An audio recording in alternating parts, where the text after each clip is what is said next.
Saturday, December 30th.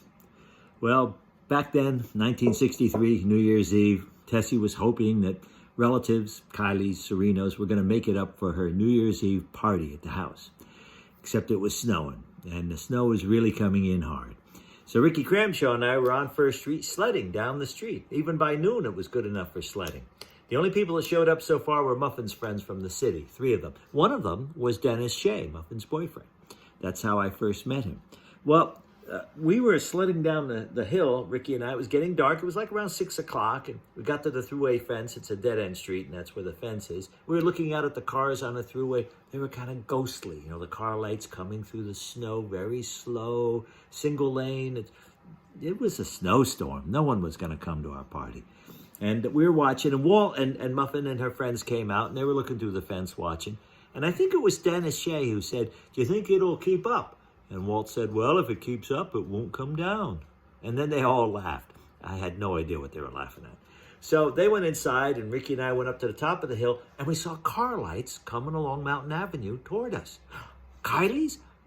No, it was some black car with Canadian license plates, and it eased on past us and down the hill and to the thruway fence, and it's a dead end, so it awkwardly turned around, and then it got stuck.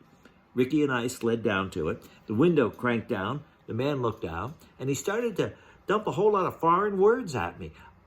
I said, "What?" And he was, English. Yeah. I am Anton. This is my wife, Beatrice. We are going to Mountain Motel. Oh, the motel on the mountain. Oh, well, we got to get them up the hill before they can get to the motel on the mountain. So Ricky and I ran inside and told everybody there were these Canadians stuck out on the street wanting to go to the motel on the mountain. And there's no party going on inside, so everybody got on their coats and they all went out. And when Muffin heard they were French Canadians, she ran right up to Anton and she said, "Parlez-vous français?" And Anton, he was thrilled, and he just threw a whole pile of French words at her, and she didn't understand most of them.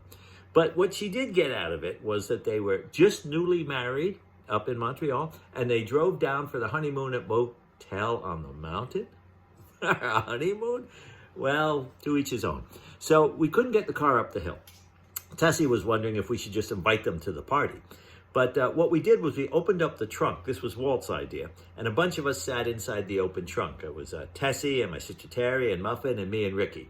And that put some ballast, some weight into the car. And then Walt and Muffin's friends pushed the car up the hill, and we were watching them. The trunk is open, and the snow is blowing all over their faces. And Dennis just sort of drops. He slid out of sight. And then the car made it up to Mountain Avenue. And then they kept going. Anton drove over as far as 2nd Street, and Muffin banged on the fender. She said, "Hey, let us out."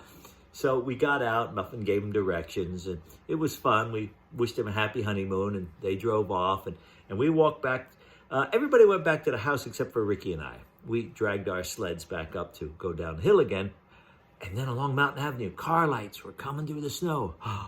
More Canadian Newlyweds? No, this time it was Kylie's. Yeah, and I'll tell you about that tomorrow.